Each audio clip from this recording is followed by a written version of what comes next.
এই ছোট মিনি কিচেনটা বানানোর পরে একদিনই নষ্ট হয়ে গেছিল, চুলাতে আগুন ধরে মিনি কিচেনটা পুড়ে গেছিলো।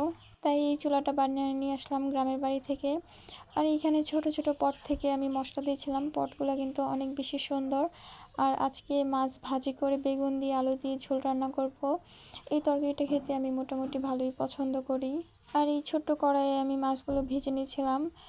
মোটামুটি ভয়ে ছিলাম, কারণ কড়াইটা একটু সাইড দিয়ে ফেটে গেছে, কখন না জানি আবার সবটাই ফেটে যায়, কিন্তু কড়াইটা তেমনটাও ফাটে নাই। মাছ ভাজিগুলো খুব ভালো করেই করা গেছে। আর অনেক দিন যাবত এই মিনি কিচেনে রান্না করি না, বিধায় মাছগুলো একটু আটকে যাচ্ছিলো কড়াইয়ে, ওই জন্যই। আর আলুগুলো খুব সুন্দর করে কেটে নিয়েছিলাম। যেহেতু এটা ফোমের কিচেন, তো সেই ক্ষেত্রে একটু নাড়াচাড়া করে আলু কাটতে গেলে বা সবজি কাটলে। আর মাছ ভাজিটা এদিকে নামিয়ে নিলাম। তো আরেকটা নতুন পাতিল বসিয়ে দিলাম, এটাতে তেল দিয়ে ভালো করে পেঁয়াজটা ভেজে নিব তরকারির জন্য।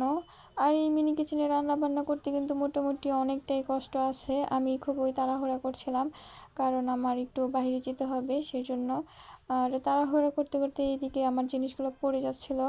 আর ছোট ছোট জিনিস খুব ভালো করে ধরা যায় না, হাত থেকে পড়ে যায় কিংবা পুড়ে যায়, সেই কারণে আজকে আমার মিনি কিচেনে আবারও আগুন ধরে গেছিলো। আগুনটা নিভাতে গিয়ে কিছু করার নেই, মিনি কিচেনে রান্না করতে হলে এভাবেই রান্না করতে হবে। তো এইদিকে তরকারি প্রায় হয়ে যাচ্ছিল, লাস্টের দিকে আমি মাছটা দিয়ে দিলাম, আর একটু কষানো হবে।